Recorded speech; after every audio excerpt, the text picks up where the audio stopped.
বলছি, আমি যাদেরকে স্ক্রিনে দেখতে পাচ্ছি, পরিষ্কারভাবে বলে দেওয়া যায়, ইউর দি ফিউচার। আপনারা হচ্ছেন বাংলাদেশের ভবিষ্যৎ। আপনারা হচ্ছেন বাংলাদেশের ভবিষ্যৎ, এটাই বাস্তব, এটাই সত্য। তো স্বাভাবিকভাবেই আমার যখন প্রশ্ন উত্তর আমি আপনাদের সাথে পার্টিসিপেট করছিলাম, তখন একটা কথা বলেছিলাম যে একজন রাজনৈতিক কর্মী হিসাবে স্বাভাবিকভাবেই আমার যেই যতদিনের রাজনীতির সাথে আছি, যতদিন ধরে রাজনীতির অভিজ্ঞতা, আহ, বিভিন্ন জায়গায় গিয়েছি, দেশের বিভিন্ন বিষয় দেখেছি, মানুষের বিভিন্ন কথা শুনেছি।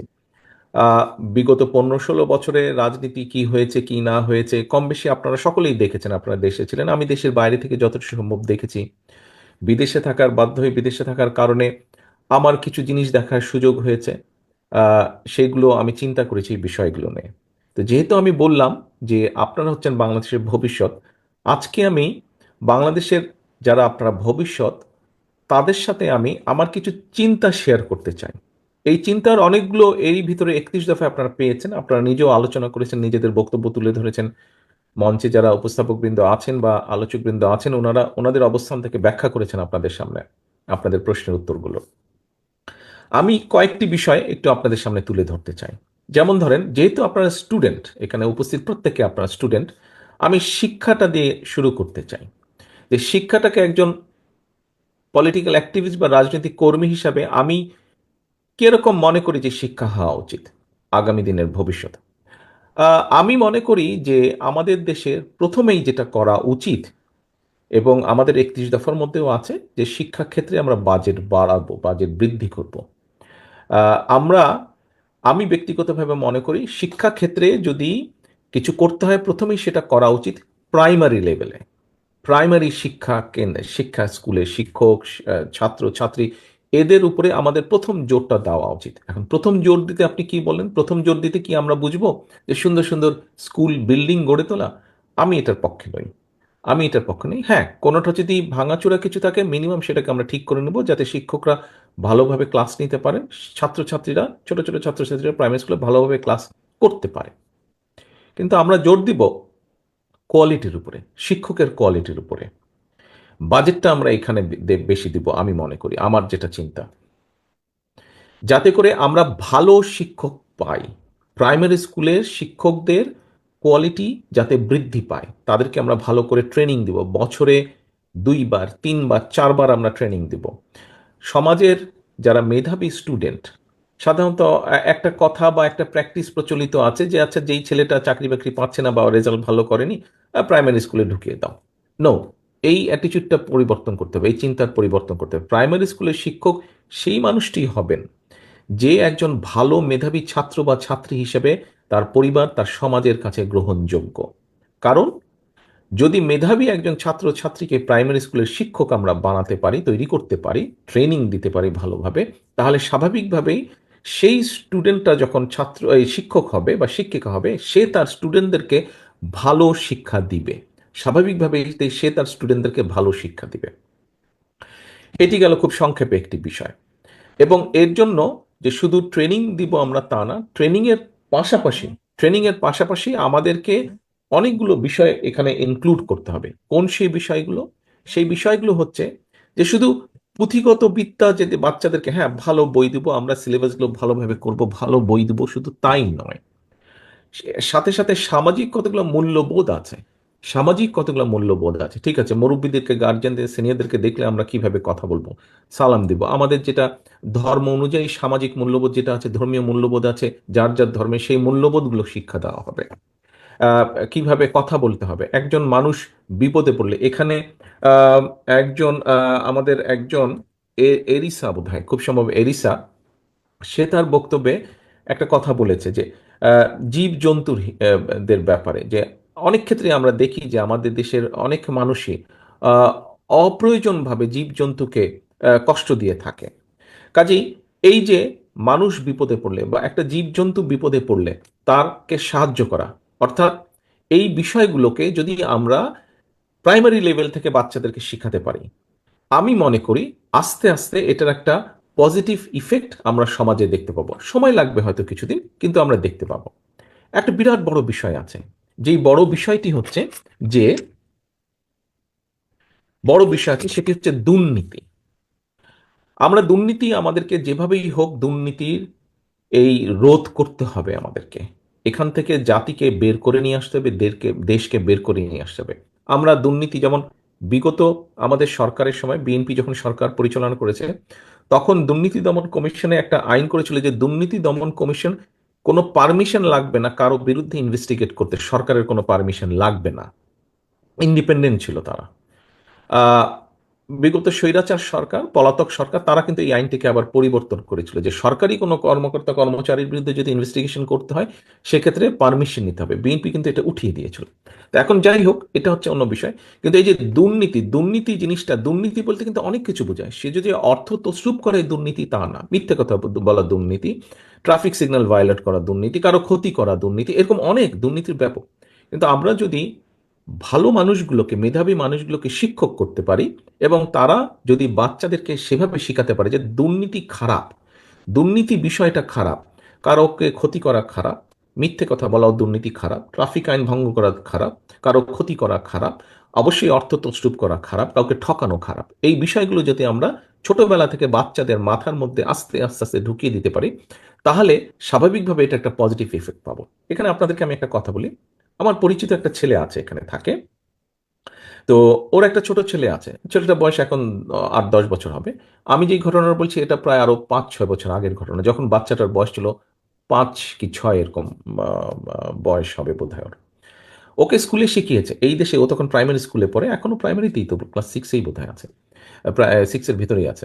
তো ও স্কুলে শিখেছে যে গাড়িতে যখন উঠবে সিট বেল্ট পরতে হবে, ইভেন পিছনেও যখন বলবে, পিছনের সিটে বলবে সিট বেল্ট পরতে হবে। তো ওর বাপ একজন ড্রাইভ করছে, ওর বাবা একজন একদিন ড্রাইভ করছে, সিট বেল্ট পরেনি সে, বাচ্চা ধরে বসেছে, এই তুমি কেন সিট বেল্ট পরছো না, সিট বেল্ট পরতে হবে, টিচার বলেছে সিট বেল্ট পরতে হবে। বাচ্চাটার মাথায় কিন্তু ঢুকে গেছে। আরেকদিন রাস্তা পার হচ্ছে, তো রাস্তা পার হলে, এই দেশে রাস্তা পার হলে অনেকগুলো জেব্রা ক্রসিং আছে যেখানে আপনি একটা সুইচ আছে, টিপ দিলে কিছুক্ষণ পরে গ্রিন হয়ে যায়, ওটা গাড়িগুলো থেমে যায়, আপনি পার হবেন। তো অনেক মানুষই একটু এদিক ওদিক দেখে, যখন দেখে গাড়ি টাড়ি কম আছে বা একটু দূরে আছে, হেঁটে পার হয়ে যায়, ওই সিগন্যালটা আর দেয় না। ও একদিন ওরকম করতে গেছে, ওর বাচ্চা রিয়াক্ট করেছে, কি ব্যাপার তুমি এইভাবে পার হলে কেন, আগে এটা গ্রিন হবে তারপরে তুমি রাস্তা পার হবে। তো বিষয় হচ্ছে যে এরকম ছোট ছোট বিষয় আমরা যদি বাচ্চাদেরকে, আমাদের ভবিষ্যৎ, আপনারা যেরকম ভবিষ্যৎ, আপনাদের পরে যারা আছে তারা পরবর্তী ভবিষ্যৎ আমাদের, আমরা যদি বাচ্চাদেরকে ছোটবেলা থেকে এই বিষয়গুলো শিক্ষা দিতে পারি এবং শিক্ষকদেরকে যদি আমরা সেরকম ভালো মানুষদেরকে শিক্ষক করতে পারি, আমি বিশ্বাস করি 5 বছর না, বাট 10 বছরের পরে কিন্তু আমরা ভালো রেজাল্ট পাবো, 10-12 বছর পরে আমরা ভালো রেজাল্ট পাবো। আসুন, এটা খুব সংক্ষেপে আমি একটি চিন্তা বললাম আমার। এখন আসুন তারপরে, আহ, আমি দেখেন, মনে করি আপনারা এখানে আছেন, আপনারা প্রাইভেট বিশ্ববিদ্যালয়ে পড়ছেন, আপনাদের মধ্যে অনেকেই দেশে থাকবেন, অনেকেই আপনারা বিদেশে চলে যাবেন কর্মসংস্থানের জন্য। বিদেশে যারা যান, যারা শিক্ষিত হয়ে বিদেশে যান বা অল্প অর্ধশিক্ষিত যারা বিদেশে যান বিভিন্ন চাকরি বাকরি কর্মসংস্থানের জন্য, একটা সমস্যা দেখা দেয় অনেকেরই আমাদের, সেটা হচ্ছে ভাষার সমস্যা। যেসব দেশে ইংরেজি কথা বলার বা ইংরেজি ভাষা চালু আছে সেখানে হয়তো অত সমস্যা হয় না, বাট যেখানে ইংরেজি ভাষা সেভাবে চালু নেই, এরকম অনেক দেশেই আমাদের দেশের মানুষ যান কর্মসংস্থানের জন্য, কিন্তু ভাষা একটা প্রবলেম হয়ে দেখা দেয়। এমন অনেক ক্ষেত্রেই দেখা গেছে যদি আপনি সেই দেশের ভাষাটা কম বেশি জানতেন, আপনি আরো বেটার জব পেতে পারতেন, কিন্তু ভাষার কারণে হয়তো আপনি একটু পিছিয়ে পড়ছেন।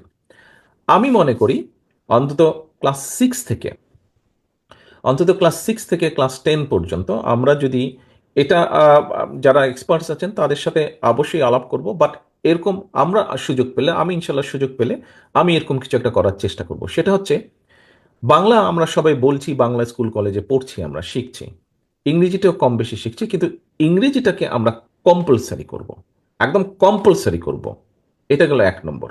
আপনি ইংরেজি শিখলেন, আপনার ক্লাস 6 থেকে বা 5 থেকে যদি 10 পর্যন্ত ধরেন, 5টা বা 6টা আপনি ক্লাস ধরছেন, এইভাবে যদি আপনি ধরেন, আপনাকে আরেকটা ভাষা শিখতেই হবে, একদম এটা কম্পালসারি, ভাষা শিখতেই হবে আপনাকে।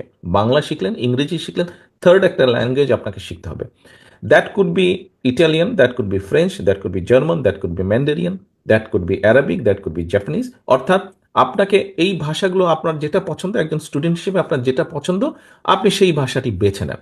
তাহলে আপনি ইংরেজির পাশাপাশি আরেকটি ভাষা শিখলেন, এবং 2 থেকে 3 বছরের মধ্যে আপনি সেই ভাষাটি যদি রপ্ত করে নেন, ফোর্থ একটা ল্যাঙ্গুয়েজে আমরা যাবো, সেটা হয়তো আমরা অপশনাল রাখলাম, কিন্তু ইংরেজির পাশাপাশি আরেকটা থার্ড ল্যাঙ্গুয়েজ আমি কম্পালসারি রাখতে চাই। আমি মনে করি এটার সাথে বোধহয় আপনারা মনে হয় প্রায় সবাই এটার সাথে এগ্রি করবেন। একটা মানুষ যখন বাইরে যাবে, আপনি বাংলা তো জানেনই, জানেন ইংরেজিটা আপনি ভালো জানেন, সাথে যদি আপনি থার্ড একটা ল্যাঙ্গুয়েজ খুব ভালো জানেন, আর যেই ল্যাঙ্গুয়েজগুলো বললাম এরকম 8টা 10টা ল্যাঙ্গুয়েজ থাকবে, তার মধ্যে থেকে আপনি একটা বেছে নেবেন ল্যাঙ্গুয়েজ যদি জানেন। আমার কাছে মনে হয় সেরকম এইরকম ভাষা জানা মানুষ যখন বাইরে যাবে, কর্মসংস্থানের ক্ষেত্রে খুব একটা তাকে দুর্ভোগ পোহাতে হবে না। এরকম অনেকগুলো দেশে যেই ল্যাঙ্গুয়েজগুলো বললাম, এই এই দেশগুলোতে অনেক চাকরি বাকরির ব্যবস্থা থাকে, জব এর অপরচুনিটি থাকে। সেক্ষেত্রে এই সমস্যাটা অনেকাংশে দূর হবে। আসুন এবার, এবার আরেকটা জিনিস আমি মনে করি আমরা যদি ইন্ট্রোডিউস করতে পারি, স্কুল লেভেল থেকে শুরু করে একদম ইন্টারমিডিয়েট লেভেল পর্যন্ত, কি সেটা? আহ, আমি মাঝে মাঝেই বলি, যেভাবে হোক হয়নি, আমার যেরকম খুব ইচ্ছা ছিল ছোটবেলা থেকে কিবোর্ড শেখার, পিয়ানো বা কিবোর্ড শেখার ইচ্ছা ছিল আমার, বাট যে কোনো কারণেই হয়নি। আমার কাছে কেন জানি মনে হয় আপনারা এখানে যারা বসে আছেন অনেকেই আপনাদের মধ্যে আছেন যারা আপনারা কোনো না কোনো মিউজিক্যাল ইনস্ট্রুমেন্ট আপনারা শিখতে চান বা ইচ্ছা করে শিখতে আপনাদের। আছেন না? আচ্ছা বলেন তো কে কে আছেন, হাত তুলবেন নাকি, সামনে যাদের দেখতে পাচ্ছি আমরা মিউজিক্যাল ইনস্ট্রুমেন্ট শিখতে চান। That's very good, thank you so much, thank you. এই যে আমরা অনেককে এখানে পেলাম। আমার ইচ্ছা যে আমাদের বাচ্চারা যারা থাকবে লেখাপড়ার পাশাপাশি, আপনার ইচ্ছা যদি গিটার, আপনি গিটার শিখতে পারেন, আপনার ইচ্ছা কিবোর্ড, আপনি কিবোর্ড শিখতে পারেন, আপনার ইচ্ছা হারমোনিয়াম, আপনি হারমোনিয়াম শিখতে পারেন, আপনার ইচ্ছা ফ্লুইড বাঁশি, আপনি বাঁশি শিখতে পারেন। অর্থাৎ কোনো না কোনো একটা মিউজিক্যাল, আপনাকে একটা মিউজিক আপনাকে শিখতেই হবে কম্পালসারি, এটার উপরে পাশ ফেল নির্ভর করবে। সো আমার একটা স্টুডেন্ট যখন আস্তে আস্তে বড় হবে, সে 3টা থেকে 4টা ল্যাঙ্গুয়েজ জানছে, সে একটা মিউজিক্যাল ইনস্ট্রুমেন্ট সে বাজাতে পারছে, অর্থাৎ এক্সট্রা ক্যারিকুলাম তার হচ্ছে পড়ালেখার পাশাপাশি। সবাই যে ডাক্তার, ইঞ্জিনিয়ার, আর্কিটেক্ট হবে তা তো না, বাইরেও তো কেউ কিছু হতে পারে। অনেককে আমি দেখেছি যে ডাক্তারি পড়েছে কিন্তু ফাইনালি ডাক্তার হয়নি, ইঞ্জিনিয়ারিং পড়েছে হয়নি, অন্য কিছু হয়েছে, তার শখের একটা কোনো সাবজেক্ট হয়েছে। অর্থাৎ আমাদের প্রচুর প্রতিভা আছে সারা দেশে, আপনারা যারা ছড়িয়েছেন আপনাদের মধ্যে প্রচুর প্রতিভা আছে। আপনি তো, আপনি যদি একটা মিউজিক শিখেন, আপনি তো ইয়ানির মতন আপনি একজন মিউজিশিয়ান হলেও তো হয়ে যেতে পারেন। আশা করতে আমাদের দোষ কোথায়? এটা আমরা যখন ইয়াং ছিলাম, আমরা ইয়ানি একটা মিউজিক্যাল ইনস্ট্রুমেন্ট, ইটালিয়ান বাজাতো, আমি জানি না আপনারা কেউ শুনেছেন কিনা, হয়তো অনেকেই শুনেছেন, খুব সুন্দর ওর মিউজিকগুলো। তো এখন আহ, হতেও পারেন এরকম। তো আমি মনে করি এইভাবে আমরা প্রতিভাগুলোকে বের করে আনবো। তারপরে আমি আরেকটা জিনিস মনে করি যে ইন্ট্রোডিউস করলে ভালো হবে। নর্মালি দেশে থাকতে আমি ব্যাডমিন্টনটা খেলতাম কম বেশি, এটা খেলার শখ ছিল। আমার ভাই অবশ্য খেলাধুলার এক্সপার্ট ছিল, ও এমন কোনো খেলা ছিল না খেলতো না। ক্রিকেটটা হয়তো বেশি খেলতো, ফুটবলটা বেশি খেলতো, বাট সব খেলাই সে খেলতো, ও খেলার এক্সপার্ট ছিল। আমি was not into very much into sports আমি। এনিওয়ে, বাট আমি মনে করি আপনারা আমার মতন অলস না। আমি মনে করি আপনারা কম বেশি সবাই এখানে কোনো না কোনো খেলাধুলা পছন্দ করেন। আমিও মনে করি বাংলাদেশে এই মুহূর্তে যারা আছে মানে স্কুল থেকে শুরু করে একদম আমরা যদি ধরি ইন্টারমিডিয়েট লেভেল পর্যন্ত কেউ না কেউ কোনো না কোনো গেমস পছন্দ করেন। আমরা তো এরকমও করতে পারি, কম্পালসারি করে দিতে পারি কতগুলো খেলা যেগুলো বাংলাদেশে কম বেশি জনপ্রিয় খেলা। অর্থাৎ আপনাকে কোনো না একটা গেমস আপনাকে শিখতেই হবে, সেই গেমসের মধ্যে আপনাকে থাকতেই হবে, এবং গেমসের ওটার মধ্যে শুধু যে ওটা অপশনাল থাকবে বা করলে করলাম না করলে করলাম না, নট দ্যাট, এটা অপশনাল থাকতে হবে।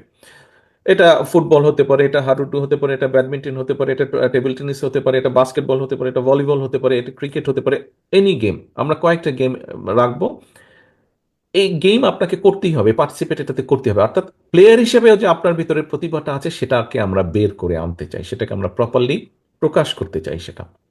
তাহলে একটা স্টুডেন্ট 3টা থেকে 4টা ভাষা জানছে, মিউজিক্যাল ইনস্ট্রুমেন্ট আপনি বাজাচ্ছেন, আপনি মিউজিক্যাল ইনস্ট্রুমেন্ট বাজাচ্ছেন, আপনি একটা খেলাতে আপনি খুব ভালো।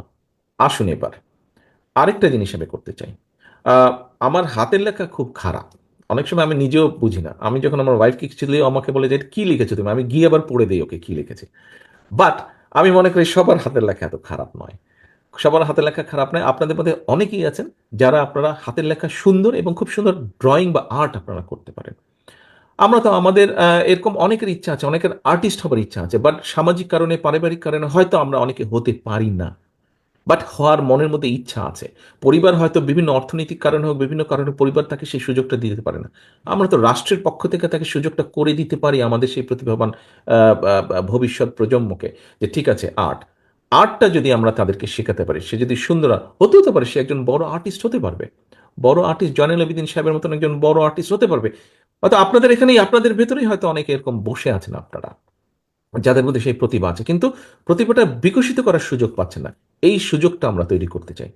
তাহলে খুব সংক্ষেপে যদি বলি আমরা, দেখুন, একটা মানুষ আপনাদের এখানে যেমন ধরেন, ঠিক আছে, আজান, আমরা যে উদাহরণ হিসেবে যদি আজানের কথা ধরে নিই, ওই যে নড়ে চড়ে বসছেন নাম বলার সাথে সাথে, আচ্ছা, আজানের কথা যদি আমরা ধরে নেই, আজান যদি 4টা ল্যাঙ্গুয়েজ, বসে পড়ো, আজান, থ্যাংক ইউ সো মাচ, আজান যদি 4টা ল্যাঙ্গুয়েজ পারে, নিজের ল্যাঙ্গুয়েজ বাদ দিয়ে যদি দুটো থেকে তিনটা ল্যাঙ্গুয়েজও যদি পারে, আচ্ছা, আজান যদি ভালো একটা গেম পারে, আজান যদি একটা মিউজিক্যাল ইকুইপমেন্ট বাজাতে পারে, আজান যদি একটা স্পোর্টসে ভালো হয়, আমাকে বলতে পারেন আজান যখন দেশ বিদেশে যে কোনো দেশে যাবে, ওর কোনো না কোনো জব তো ও খুঁজে বের করে ফেলতে পারবে। ওকে কেউ আটকে রাখতে পারবে? ওকে কেউ আটকে রাখতে পারে? আমি মনে করি পারবে না। একটা মানুষকে যদি এতগুলো কোয়ালিটি আমরা ভরে দিতে পারি, একটা মানুষের ভেতরে যদি এতগুলো কোয়ালিটিকে আমরা দিয়ে দিতে পারি, আমার তো মনে হয় বাংলাদেশের সন্তানদেরকে কেউ আটকে রাখতে পারবে না বিদেশে। ইম্পসিবল আটকে রাখা। যে কোনো জায়গায় তারা করতে পারবে, যে কোনো জায়গায় তারা উঠে মাথা উঁচু করে দাঁড়াতে পারবে। এর পাশে তো একাডেমিক শিক্ষা, যেটা আপনি আপনার লাইনে শিক্ষা নিচ্ছেন, সেটা তো আছেই সেগুলো। কাজেই আমি মনে করি আমাদের সন্তানদেরকে, ভবিষ্যৎ সন্তানদেরকে এভাবে আমি গড়ে তুলতে চাই, এভাবে আমি দেখতে চাই। আমি যেই সংক্ষেপে এডুকেশন নিয়ে আমার মিনিমাম একটা চিন্তা ভাবনা আপনাদের সাথে শেয়ার করলাম, আপনারা কি মনে করেন? খুব কি খারাপ চিন্তাগুলো? আপনারা কি মনে করেন যে যদি ইনশাল্লাহ বিএনপি সুযোগ পেলে আপনাদের সহযোগিতা পাবো এই এই এই পরিকল্পনাকে বাস্তবায়ন করার? থ্যাংক ইউ সো মাচ, সকলকে ধন্যবাদ। আচ্ছা, আসুন এবার এখানে প্রশ্ন এসেছে এবং আমাদের 31 দফার মধ্যেও আছে, আহ, মহিলাদের উইমেন এম্পাওয়ারমেন্ট বাড়ানোর জন্য, মহিলাদের ক্ষমতা বাড়ানোর জন্য, মহিলাদেরকে স্বাবলম্বী করা। দেখুন, কালকেও আমি বলেছিলাম একটি কথা, আমার জীবনের, আমার লাইফের তিনজন সবচেয়ে গুরুত্বপূর্ণ ব্যক্তি, একজন আমার মা, একজন আমার স্ত্রী, একজন আমার সন্তান, কন্যা সন্তান, তিনজনই মহিলা। খুব স্বাভাবিকভাবেই আমি যেই পরিস্থিতির মধ্যে দিয়ে, আমি ব্যক্তিগতভাবে যেই পরিস্থিতির মধ্যে দিয়ে গিয়েছি গত 15 বছর, আমার মতন আমার বহু নেতাকর্মী এই পরিস্থিতির ভিতর দিয়ে গিয়েছেন, অত্যাচার, নির্যাতন, বিভিন্নভাবে হ্যারাস হয়েছেন, বিভিন্নভাবে কষ্ট ভোগ করেছেন। উনি কিন্তু, আমি একা কষ্ট ভোগ করিনি, আমার সহকর্মীরা একা কষ্ট ভোগ করেনি, তাদের সন্তানরা, তাদের স্ত্রী, তাদের মা, তাদের বোন, সবাই কষ্ট ভোগ করেছে। খুব স্বাভাবিকভাবেই আমি কিন্তু চাইবো আমার পরিবারের মহিলা সদস্য যারা আছে, ভবিষ্যৎ যাদের আছে, তাদেরকে স্বাবলম্বীভাবে গড়ে তুলতে, যাতে বিপদ আপদে তারা শক্ত থাকতে পারে, তাদেরকে কেউ তলাতে না পারে। এখন এইটি হচ্ছে নীতিগতভাবে একটি চিন্তা, নীতিগতভাবে একটি বিশ্বাস। এখন আমার প্রিয় সহকর্মীবৃন্দ, প্রিয় ভবিষ্যৎ বাংলাদেশ, একটি নিশ্চয়ই আপনারা শুনেছেন যে ফ্যামিলি কার্ড নামে একটি কার্ড আমরা ইন্ট্রোডিউস করতে চাই। ফ্যামিলি কার্ড কথাটা নিশ্চয়ই এর মধ্যে কয়েক জায়গায় বলেছি, পত্রপত্রিকায় কম বেশি এসেছে, আপনারা শুনেছেন, নিশ্চয়ই পড়েছেন, দেখেছেন, শুনেছেন। এখন কি ফ্যামিলি কার্ডটা? আপনারা যেহেতু এখানে কথা হয়েছে 31 দফা নিয়ে, 31 দফা শুধু আমরা এখানে রাখছি না, আপনাদেরকে বলার উদ্দেশ্য হচ্ছে, আপনারা যেহেতু এই দলের আদর্শে বিশ্বাস করেন, আমাদের এই 31 দফাকে আপনারা সারা দেশে আপনাদের সাধ্য অনুযায়ী ছড়িয়ে দেওয়ার চেষ্টা করবেন, শুধু বিএনপির মানুষ না, সাধারণ সব মানুষের মধ্যে। এখন এই যে ফ্যামিলি কার্ড, এটি একটি আমাদের চিন্তা, একটি পরিকল্পনা। দেখুন, আমি ব্যক্তিগতভাবে মনে করি যে বিভিন্নভাবে হোক, আমাদের প্রান্তিক পর্যায়ে যারা মানুষ, তাদেরকে স্টেট থেকে একটা সাপোর্ট দেওয়া উচিত। আমাদের ধনী গরিবের বৈষম্যটা ক্ষেত্র বিশেষে অনেক বেশি। আমরা রাষ্ট্র থেকে যদি প্রান্তিক মানুষগুলোকে কিছু সহযোগিতা করতে পারি, ধীরে ধীরে মানুষগুলো একটা অবস্থানে, শক্তিশালী অর্থনৈতিক অবস্থানে দাঁড়াবে। আমরা যতই সংস্কারের কথা বলি না কেন, আমরা যদি মানুষের রাজনৈতিক সংস্কার বা রাজনৈতিক অধিকার এবং অর্থনৈতিক অধিকার, মনে রাখবেন, রাজনৈতিক অধিকার এবং অর্থনৈতিক সাইমেন্টালিস্টলি দুটোকে যদি আমরা প্রতিষ্ঠিত করতে না পারি, কোনো সংস্কার টংস্কার কিচ্ছু কাজে লাগবে না। আমাদেরকে যে কোনো মূল্যে মানুষের রাজনৈতিক অধিকার এবং অর্থনৈতিক স্বাবলম্বিতা, ইন্ডিপেন্ডেন্স, এটাকে আমাদের প্রতিষ্ঠিত করতে হবে। তাহলে আমাদের সংস্কার সব ধীরে ধীরে আমরা বাস্তবায়ন করতে সক্ষম হব। এখন ফ্যামিলি কার্ড, যেটা ফ্যামিলি কার্ড বলতে অনেকে হয়তো মনে করতে পারে যে রাষ্ট্র থেকে আমরা সব দিয়ে দেবো। না, রাষ্ট্র থেকে সব দেওয়া সম্ভব না, পৃথিবীর কোনো দেশেই সম্ভব না।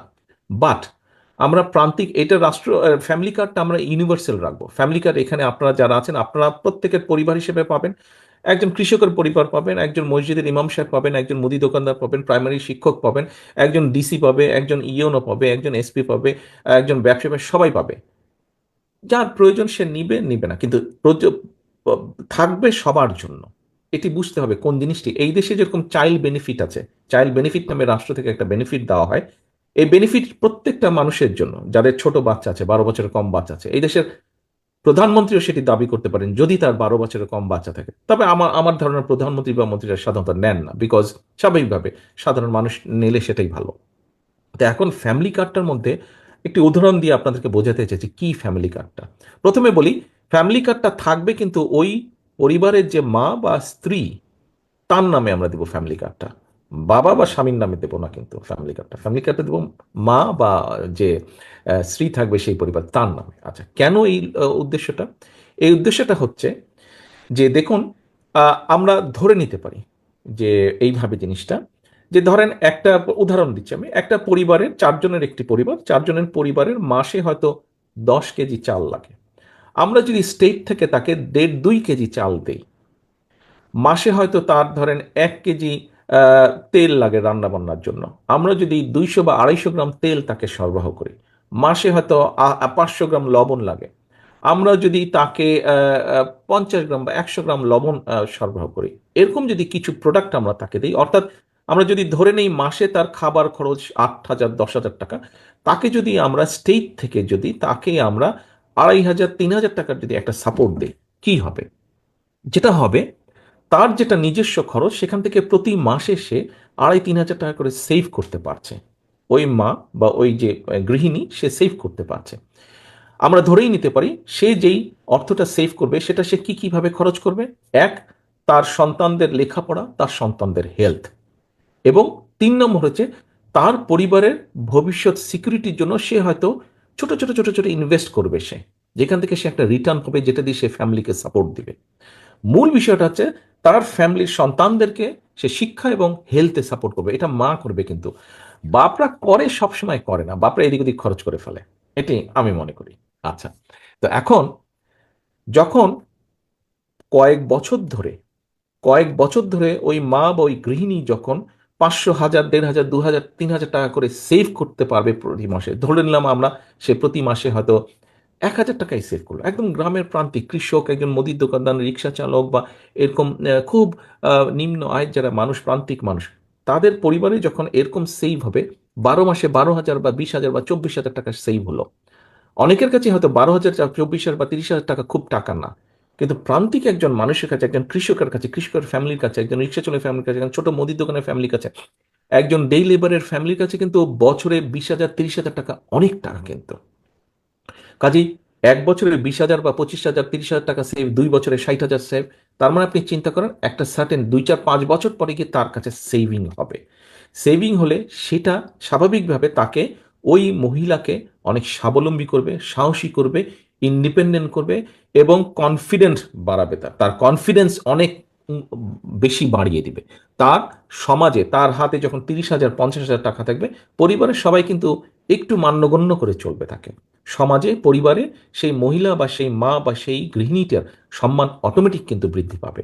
আমি এখানে, অনেকেই হয়তো অনেকে বলতে পারেন, আমি মনে করি এই যে মহিলাদেরকে অগ্রাধিকার দেওয়া, মহিলাদের এম্পাওয়ারমেন্ট বৃদ্ধি করা, এটি রাজনৈতিক বিষয় না। আমি মনে করি এটি রাজনীতি থেকে সবচেয়ে বেশি এটি সামাজিক আন্দোলন, এটি একটি সামাজিক বিষয়। আপনাদের প্রত্যেকের মা আছে, আপনার প্রত্যেকের মাকে নিশ্চয়ই আপনারা প্রোটেক্ট করতে চান। আপনি এইভাবে বিষয়টি চিন্তা করুন, মায়ের হাতকে শক্তিশালী করা, মায়ের পাশে দাঁড়ানো। প্রত্যেককে আমি অনুরোধ করব বিষয়টি আপনারা এভাবে চিন্তা করুন। এটি গেল ফ্যামিলি কার্ড কেন করতে চাই, এটার কি লক্ষ্য বা উদ্দেশ্য। এর বাইরে আরো কতগুলো বিষয় আছে, খুব সংক্ষেপে যদি বলতে, আপনারা অনেকক্ষণ বিকাল থেকে বসে আছেন, আমি বেশি লেন্দি করব না। এর বাইরে ফ্যামিলি কার্ডের আরেকটি বিষয় আছে। আপনি যখন এই যে যে জিনিসগুলো দিবেন মানুষগুলোকে, এই জিনিসগুলো আপনি প্রকিউর করবেন। এখানে একটা ইম্পর্টেন্ট বিষয় আছে। আমরা অবশ্যই চেষ্টা করব দেশে যেই প্রোডাক্টগুলো উৎপন্ন হয় বা উৎপাদিত হয় সেই রকম প্রোডাক্টগুলো দিতে। ইম্পোর্টেড কোনো প্রোডাক্ট আমরা চেষ্টা করব না দিতে। এই যেই জিনিসগুলো আমরা দিব, এর মধ্যে আমরা চেষ্টা করব দেশে উৎপাদিত প্রোডাক্ট দিতে, দেশে যা যা হয় উৎপাদিত সেগুলো দিতে। কারণ হচ্ছে, তাহলে আপনি দেশে যারা, সেটি কৃষক হোক, সেটি কোনো সেটি লবণ উৎপাদনকারী কৃষক হোক, ধান উৎপাদনকারী কৃষক হোক, গম উৎপাদন, আলু উৎপাদনকারী কৃষক হোক, আখ উৎপাদনকারী কৃষক হোক, চিনির মিল হোক, আমরা এইগুলোকে তখন সাপোর্ট দিতে পারবো। এই মানুষগুলোকে সাপোর্ট দিতে হবে। তার মানে আপনি চিন্তা করেন ইকোনমিক অ্যাক্টিভিটিসটা কত হবে প্রতি মাসে, যখন আপনি এই প্রোডাক্টগুলো দিবেন প্রতি মাসে স্টেট এগুলো প্রকিউর করবে, লোকালি প্রকিউর করবে, তার মানে কি পরিমাণ ইকোনমিক অ্যাক্টিভিটিস হচ্ছে পুরো দেশের মধ্যে, এই বিষয়টি চিন্তা করতে হবে। আসেন এরপরে এখানে কৃষি নিয়ে কৃষকদেরকে বিনা সুদে লোন দেওয়া যায় কিনা একজন এখানে প্রশ্ন করেছেন আপনারা। আমাদের আরেকটি চিন্তা হচ্ছে ফ্যামিলি কার্ডের মতন আমরা কৃষকদেরকে ফার্মার্স কার্ড দিব, ফার্মার্স কার্ড দেবো। আচ্ছা, কার্ডের লক্ষ্য বা উদ্দেশ্যটা কি কি হতে পারে? কার্ডের লক্ষ্য বা উদ্দেশ্যটা হতে পারে আমাদের এখনো আমরা কৃষকদেরকে বিভিন্ন সারটার বিভিন্ন ব্যাপারে আমরা ভর্তুকি দিই, বাট খেয়াল করে যদি দেখেন ভর্তুকিটা কিন্তু প্রান্তিক কৃষক পর্যন্ত পৌঁছায় না। আমার লক্ষ্য বা উদ্দেশ্য কি? কৃষককে একটা সাপোর্ট দেওয়া। কিন্তু আমি যদি তাকে সাপোর্টটা তার কাজে নাই লাগলো তো দিয়ে লাভটা লোকে ফ্যামিলি এই ফার্মার্স কার্ডটা আমরা করব।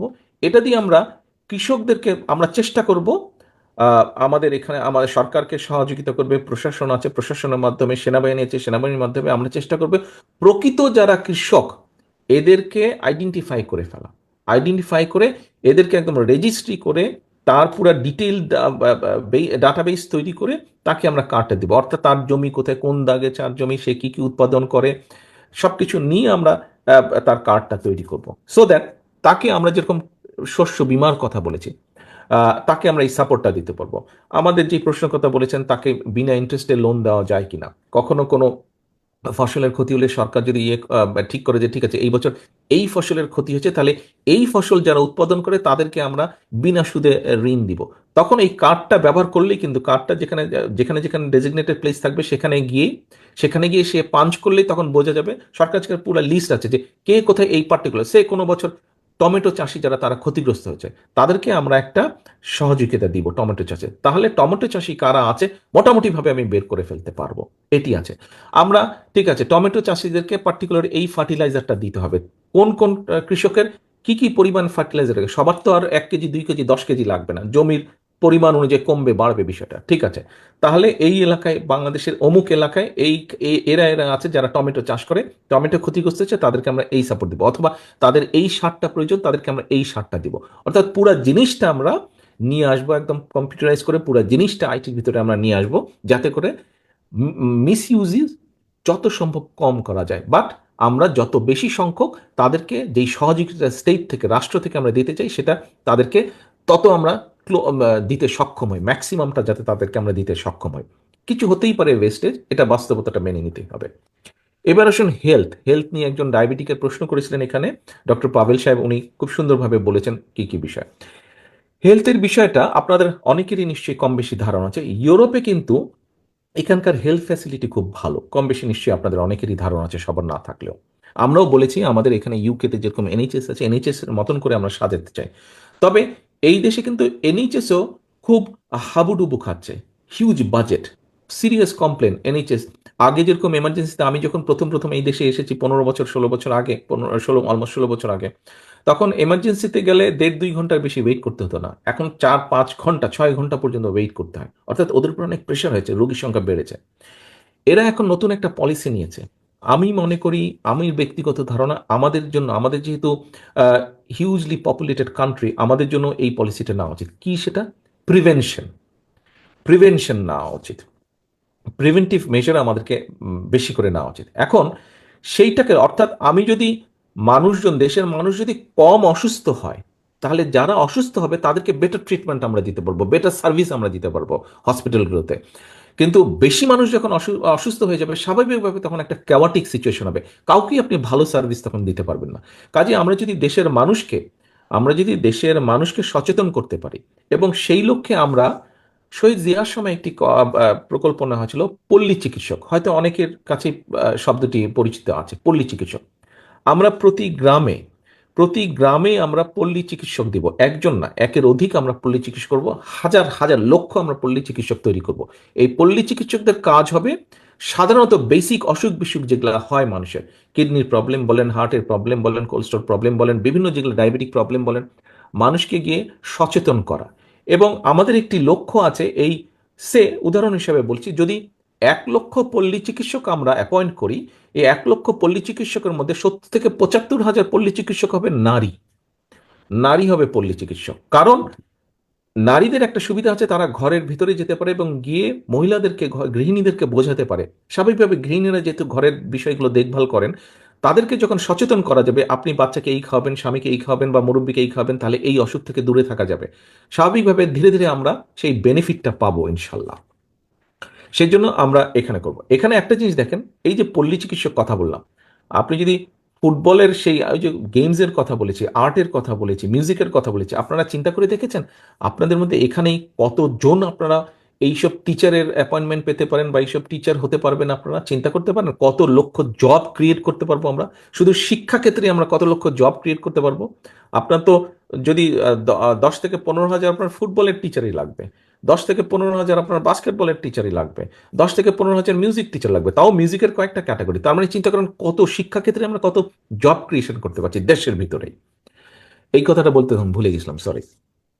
আচ্ছা, আসেন এবার আরেকটি বিষয় আমি, যেটা আপনাদের সবচেয়ে কনসার্ন, এখন একটু একটু থাকলে আগামী যত দিন যাবে আপনাদের এই কনসার্ন, মাথা ব্যথা, কষ্ট, টেনশন আরো বাড়বে।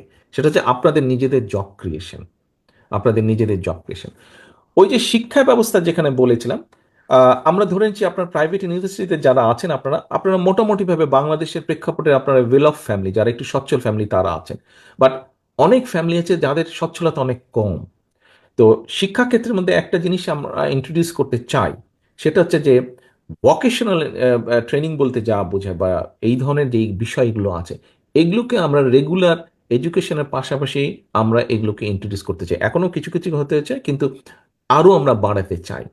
তার ফলে যেটা হবে, আপনার ল্যাঙ্গুয়েজ, আপনার এই ভোকেশনাল ট্রেনিং, এই সবগুলো যখন থাকবে, স্বাভাবিকভাবেই এই মানুষটা যখন বেরিয়ে আসবে, সে ইন্টারমিডিয়েট ডিগ্রি পার করে যখন বেরিয়ে আসবে, সে এমনভাবে সিলেবাসটা সাজাতে চাই যে একটা ফ্যামিলি যদি একটা বাচ্চাকে ইন্টারমিডিয়েট পরে পড়াতে না পারে একজন স্টুডেন্টকে, তাহলে সে যেই ট্রেনিংটা পাবে সেটা দিয়ে যাতে সে তার জব ক্রিয়েট করে ফেলতে পারে, তার জবটা সে ক্রিয়েট করে ফেলতে পারে। তা এর সাথে তো তার ল্যাঙ্গুয়েজ, অন্য স্কিলস তো আমরা ডেভেলপ করিয়ে দিচ্ছি। আচ্ছা, আসেন এরপরে। এরপরে একটা বিষয় আছে যুবকদের কর্মসংস্থান, কিছুটা আমি একটু আগে বললাম। এখানে মাহাদি আমিন বলেছে আইসিটি ক্ষেত্রে আমাদের যেটা একটা পরিকল্পনা আছে। যেমন ধরেন উদাহরণ হিসাবে বোঝানোর জন্য বলছি, ঢাকা শহরে প্রচুর রিক্সা চালক আছে। আমরা এই রিক্সা চালকদেরকে রেজিস্ট্রি করার চিন্তা ভাবনা করছি, করে নিয়ে তারপরে তাদেরকে পর্যায়ক্রমিকভাবে আমরা ট্রেনিং দিব। কথা হচ্ছে যে এখানে শিক্ষিত, অশিক্ষিত, অল্প শিক্ষিত, অর্ধশিক্ষিত মানুষ আছে, আমাদেরকে ক্যাটাগরি করে ফেলতে হবে কয়েকটি, যেটি আমাদের পরিকল্পনা হচ্ছে ক্যাটাগরি করব আমরা। করে এই ধরনের যারা রিক্সা চালক আছেন, আমাদের প্রায় 1 কোটি মানুষ বিদেশে আছে। আমাদের যেটা ব্যক্তিগতভাবে আমার যেটা চিন্তা ভাবনা, আমি আমার নেতৃবৃন্দের সাথে আলাপ করেছি, আমাদের যেটা চিন্তা ভাবনা, এরকম সারা দেশে আমরা এই কাজগুলো করব। যে এইভাবে এরকম যারা মানুষ আছে তাদেরকে আমরা নিয়ে আসবো, তাদেরকে কতগুলো বেসিক ট্রেনিং দিব। এবং শুধু ট্রেনিং দিব না, বিদেশে আমাদের যেই দূতাবাসগুলো আছে তাদেরকে মাধ্যমে একটা রিসার্চ আমরা করাবো যে কোথায় কোন কোন দেশে কি ধরনের কাজের স্কোপ আছে, এডুকেশন কোয়ালিটির বা এডুকেশন কোয়ালিফিকেশনের উপর নির্ভর করে। এই মানুষগুলোকে ট্রেন করে আমরা একদম আনস্কিল ওয়ার্কার না, আমরা সেমি স্কিল বা স্কিল ওয়ার্কার কিভাবে বিদেশে এক্সপোর্ট করা যায়, সেটা আমাদের পরিকল্পনার মধ্যে আছে, সেটা আমাদের চিন্তাভাবনার মধ্যে আছে। একবারেই যে আমরা সব পারবো তা না, বাট আমরা শুরু করব। এটাকে বই নিয়ে যাবেন আপনারা, এবং এটা একটা কন্টিনিউয়াস প্রসেস, আপনাদের পরবর্তী প্রজন্ম এটাকে কন্টিনিউ করবে। আমরা ইনশাল্লাহ এটাকে শুরু করব, শুরু করার ইচ্ছা আমাদের আছে। ভবিষ্যৎ, আমি প্রথমে বলেছি আপনারা ভবিষ্যৎ বাংলাদেশের। আমরা যেটা আজকে এখানে আমরা যারা বসে আছি মঞ্চের যারা বসে আছে, আমরা সুযোগ পেলে আমরা ইনশাল্লাহ শুরু করব, আপনারা এটাকে কন্টিনিউ করবেন। এখানে আরেকটি বিষয় এসেছে, মানে বাজারে নিত্য প্রয়োজনীয়, যেটা নিয়ে আপনারাও কম বেশি প্রায় গল্প শুনেন, হয়তো খাবার টেবিলে বসে মায়ের কাছ থেকে বা বাবার কাছ থেকে হয়তো এই বিষয়গুলো নিয়ে শুনতে থাকেন, আপনারা বন্ধু বান্ধব আলোচনার মধ্যে শুনতে থাকেন। আহ, আমাদেরকে ডেফিনেটলি আমাদের নিত্য প্রয়োজনীয় জিনিস যেগুলো প্রয়োজন হয়, আমাদের এগুলোর উৎপাদন বাড়াতে হবে। আমাদের ক্ষেত্র বিষয়ে অনেকগুলো উৎপাদন, এর মধ্যে এই ব্যাপার নিয়ে নিশ্চয়ই আপনাদের পড়ালেখার কারণেই হয়তো কেউ কেউ রিসার্চ করেছেন। ডেফিনেটলি আমাদের উৎপাদন বাড়াতে হবে, এবং আমাদের সাপ্লাই চেনের মধ্যে অনেক ঘাপলা আছে। যেমন প্রথমেই যদি বলা যায়, চাঁদাবাজির একটি বিষয় আছে, বিভিন্নভাবে বিভিন্ন জায়গায় চাঁদাবাজি হয়, প্রায় পত্রিকা নিউজে কি, এই বিষয়টিকে যেভাবে হোক আমাদেরকে নিয়ন্ত্রণের ভিতরে আনতে হবে, এই বিষয়টিকে যেভাবে হোক আমাদের নিয়ন্ত্রণ করতে হবে। সেক্ষেত্রে কিছুটা কমে আসবে, কিন্তু আমাদেরকে অবশ্যই আরেকটা সাপ্লাই চেন তৈরি করতে হবে। ট্রেডিশনাল যে সাপ্লাই চেন আছে সেটার বাইরেও সাপ্লাই চেন করতে হবে, যাতে জিনিসের দামটা কম বাড়ে।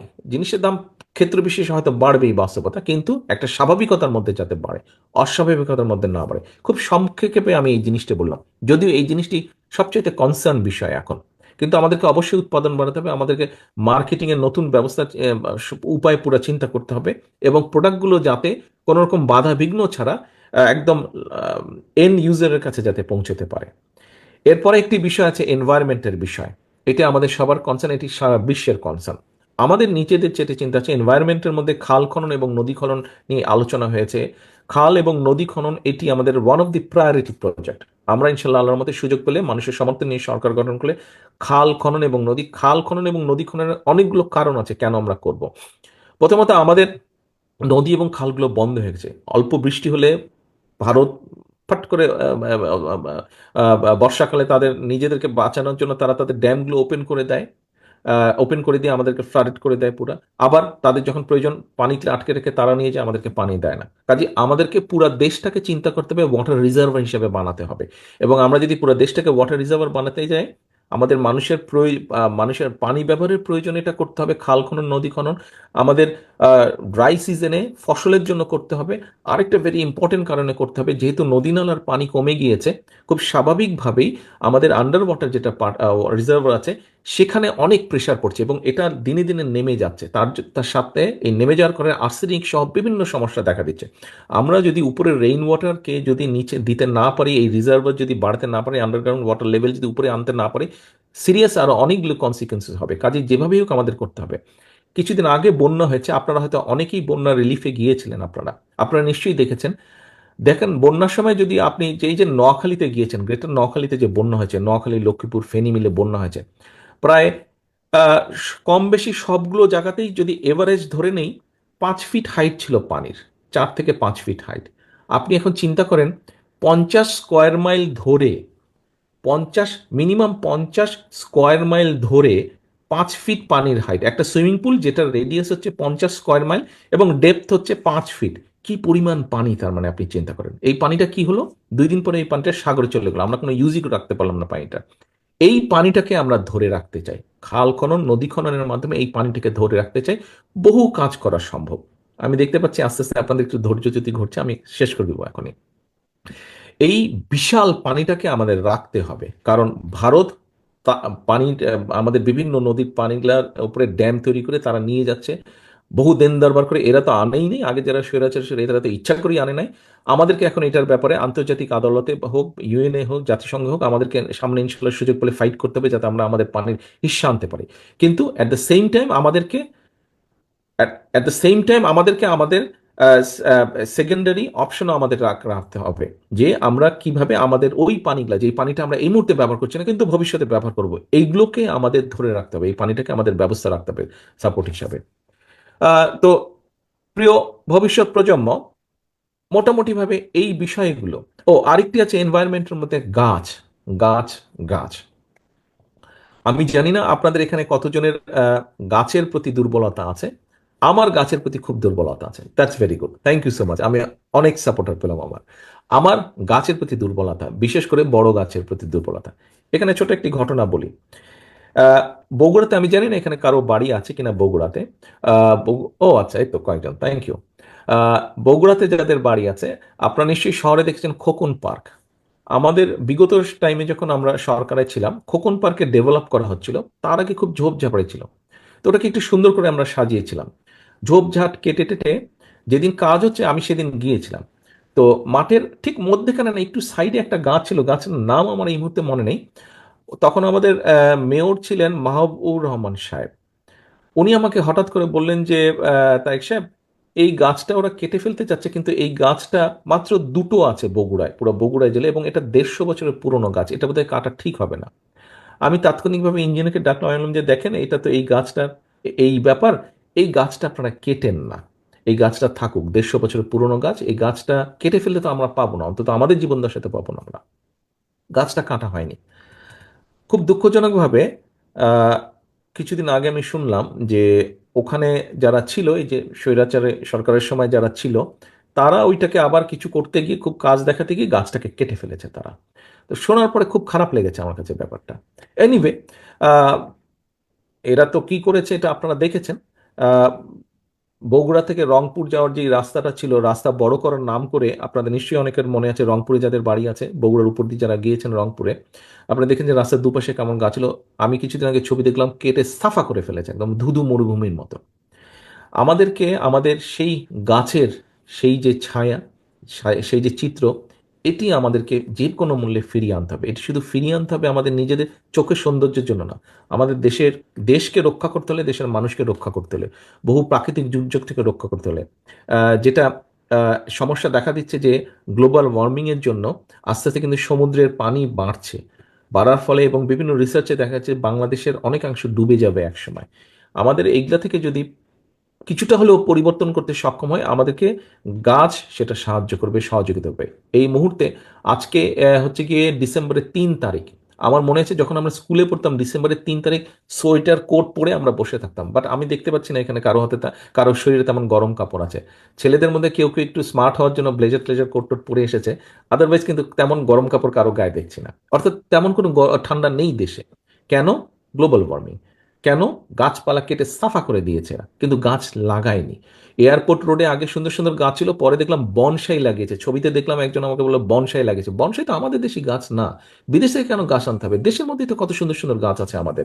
সেই গাছগুলো কেটে দিয়ে, দেশি গাছ কেটে দিয়ে বনসাই কেন করেছে, কি করেছে? আমি আর সেই কথা আপনারা নিশ্চয়ই বুঝতে পারছেন কার পকেট ভারী হয়েছে। এনিওয়ে, আমাদেরকে গাছ লাগাতে হবে। আমার নিজের যেটি ইচ্ছা, আমরা একটি সরকারের মেয়াদ, সাংবিধানিক মেয়াদ হচ্ছে 5 বছর। আমরা আগামী দিনে ইনশাল্লাহ জনগণের সমর্থন নিয়ে বিএনপি সরকার গঠন করলে, আমার নিজের ইচ্ছা সারা দেশে 5 বছর আমরা 50 মিলিয়ন, মানে 5 কোটি, 50 না, 5 কোটি বৃক্ষ আমরা রোপণ করবো, যেগুলো বড় বৃক্ষ, রেইন ট্রি বলতে। এবং আমি আশা করি যে আপনাদের এখানে অনেকেই আছেন যারা আমাকে সেই কাজে সহযোগিতা করবেন।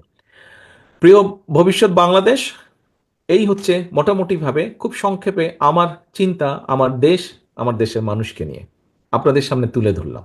আজকে 31 দফা নিয়ে আলোচনা হয়েছে। 31 দফা বিএনপি দিয়েছে প্রায় 2 বছর আগে। কেন বিএনপি দিয়েছে 2 বছর আগে?